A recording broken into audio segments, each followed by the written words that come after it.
10 మంది స్నేహితులు సరదాగా గోవాకి ఒక రోడ్ ట్రిప్ ప్లాన్ చేసుకున్నారు. అంతా బానే ఉంది.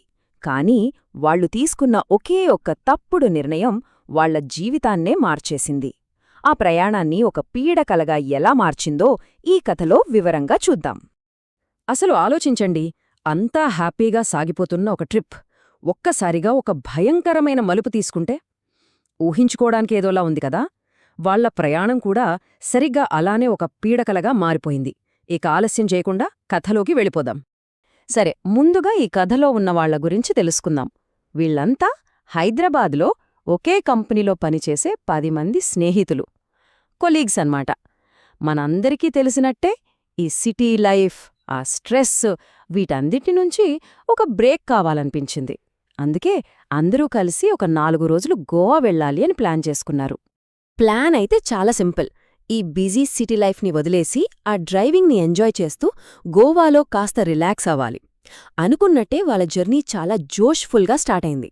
కార్లో ఫుల్ వాల్యూంలో పాటలు, సరదా కబుర్లు, జోక్స్, అబ్బో ఆ సందడే వేరు. అలా మహబూబ్ నగర్ లాంటి సిటీస్ దాటుకుంటూ హైవే మీద దూసుకెళ్తున్నారు. అయితే కథలో అసలైన ట్విస్ట్ ఇక్కడే మొదలైంది.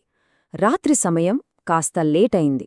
సరే, టైం సేవ్ చేద్దామని ఒక షార్ట్కట్ తీసుకుందామనుకున్నారు. ఆ షార్ట్కట్ ఎలా ఉందంటే, కారు చీకటి, దట్టమైన అడవిగుండా వెళ్లే దారి అది. బహుశా వాళ్లు తీసుకున్న ఆ నిర్ణయమే వాళ్లనొక పీడకలలోకి లాక్కెళ్ళింది. ఇక చూడండి, సరిగ్గా ఇక్కడనుంచే వాళ్ల పరిస్థితి మెల్లిమెల్లిగా చేయిదాటిపోవడం మొదలైంది. రాత్రి సుమారు 8:30 గంటలకు ఆ భయంకరమైన పెద్ద పెద్ద చెట్ల మధ్య వాళ్ల కొత్త కారు సడన్గా ఆగిపోయింది. సరే, ఎలాగోలా పోలీసులొచ్చారు. వాళ్లలో సూరప్ప అనే కానిస్టేబుల్ కూడా ఉన్నారు. వాళ్లు కార్ని సరిచేయడానికి హెల్ప్ చేశారు. కానీ వెళ్తూ వెళ్తూ ఒక స్ట్రాంగ్ వార్నింగ్ ఇచ్చారు. ఏ కారణం చేతనైనా సరే ఈ రోడ్డు మీద అస్సలు ఆగొద్దు అని. వాళ్లు కాస్త ముందుకు వెళ్లారో లేదో, అర్ధరాత్రి 12 గంటలకు కారు మళ్లీ ఆగిపోయింది. ఈసారి చుట్టూ చిమ్మ చీకటి, ఒక్క మనిషి కూడా లేని నిర్మానుష్య ప్రదేశం. కారు స్టార్ట్ అవ్వట్లేదు. ఏం చేయాలో తెలియని పరిస్థితి. అలా వెయిట్ చేస్తున్నప్పుడు వినయ్ అనే ఫ్రెండ్ కాస్త రిలీఫ్ కోసమని చీకట్లోకి నడుచుకుంటూ వెళ్లాడు. అంతే, ఒక్కసారిగా గట్టిగా అరిచాడు. ఆ అరుపుతో అందరి గుండెలు ఆగిపోయినంత పనైంది. వినయ్ అరుపు వినగానే ఇంక వాళ్లు ఒక్క క్షణం కూడా ఆలోచించలేదు. తమ ఫోన్లలో ఫ్లాష్ లైట్లు ఆన్ చేసుకుని ఆ అరుపొచ్చిన వైపు, ఆ కారు చీకటి అడవిలోకి పరుగులు పెట్టారు. అలా వెతుక్కుంటూ అడవిలోపలికి వెళ్తున్నా కొద్దీ వాళ్లకొక పాడుపడిన గుడి కనిపించింది. దాని పక్కనే ఒక పాత మండపం కూడా. ఆ వాతావరణం చూస్తేనే అర్థమైపోయింది, ఇది మామూలు కారు ప్రాబ్లం కాదు, అంతకు మించి ఏదో జరగపోతోందని. ఫైనల్గా వాళ్ళకి వినయ్ కనిపించాడు. కానీ తను మామూలుగా లేడు. ఎవరో మంత్రం వేసినట్టు నిశ్శబ్దంగా కూర్చుని ఉన్నాడు. అంతకన్నా షాకింగ్ విషయమేంటంటే, అతనక్కడ ఒంటరిగా లేడు.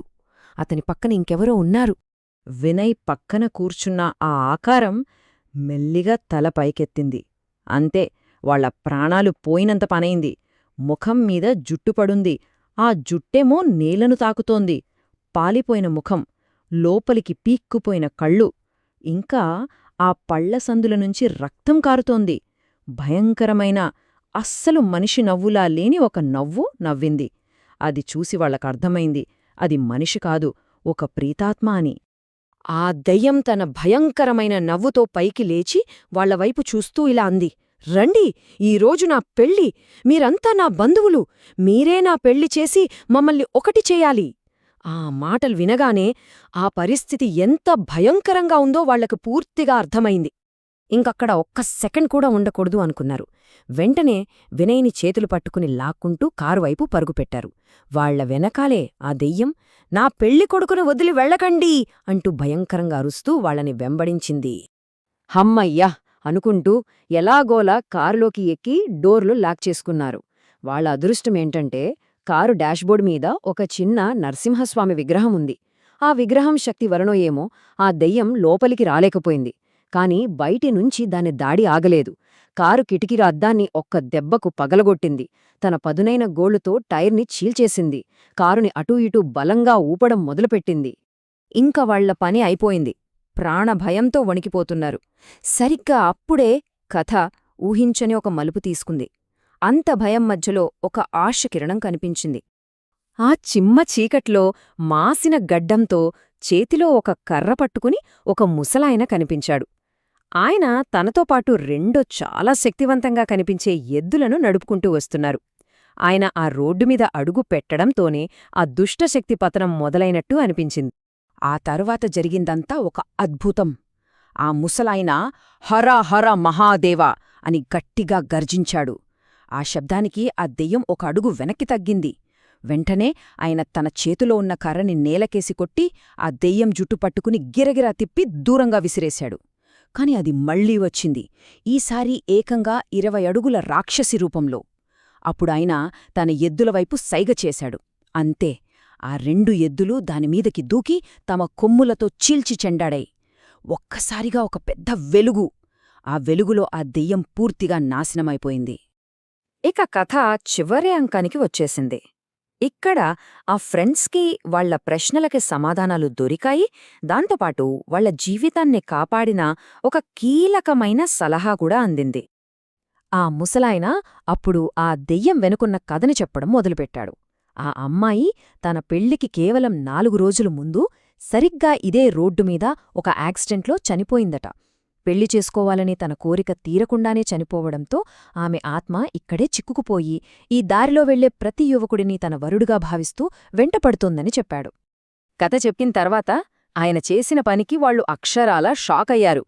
ఆ దెయ్యం తన గోళ్లతో చీల్చేసిన కారు టైర్ని ఆయన తన చేతిలో ఉన్న కర్రతో ఒక్కసారి తాకారు. అంతే, ఆ టైర్ మళ్లీ మామూలుగా అయిపోయింది.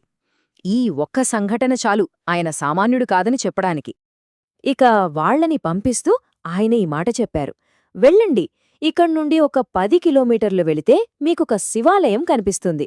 అక్కడొక 10 నిమిషాలు ఆగి దండం పెట్టుకోండి, అంతా మంచే జరుగుతుంది అని చెప్పి వాళ్లందరి నుదుటిమీద విభూతి రాసి పంపించారు. వాళ్లు కారు స్టార్ట్ చేసుకుని ముందుకు వెళ్తున్నారు. వెళ్తూ వెళ్తూ ఒకసారి వెనక్కి తిరిగి చూశారు. అంతే, ఆ ముసలాయన నిప్పులా ప్రకాశిస్తూ తన ఎద్దులమీద కూర్చుని గాలిలోకి లేచి మాయమైపోయాడు. అది చూశాక వాళ్లకి ఆయన ఎవరో అర్థమైపోయింది. ఆ తర్వాత వాళ్లు సేఫ్గా గోవా చేరుకున్నారు. కాని అనుకున్నట్టు ఆ ట్రిప్ని ఎంజాయ్ చేయలేకపోయారు. ఎందుకంటే ఆ రాత్రి జరిగిన భయంకరమైన సంఘటన, ఆ తర్వాత వాళ్లని కాపాడిన దైవిక శక్తి, ఈ జ్ఞాపకాలు వాళ్ల జీవితాంతం వెంటాడుతూనే ఉంటాయి. సో చివరికి ఒకే ఒక ప్రశ్న మిగిలిపోయింది. ఆ రోజు వాళ్లని కాపాడింది తన ఎద్దులతో వచ్చిన ఒక సాధారణ వృద్ధుడా, లేక మారువేషంలో వచ్చిన సాక్షాత్తు ఆ శివుడేనా? ఈ ప్రశ్నకు సమాధానం ఎవరికీ తెలియదు. ఈ రహస్యంతోనే ఈ కథను ఇక్కడతో ముగిద్దాం.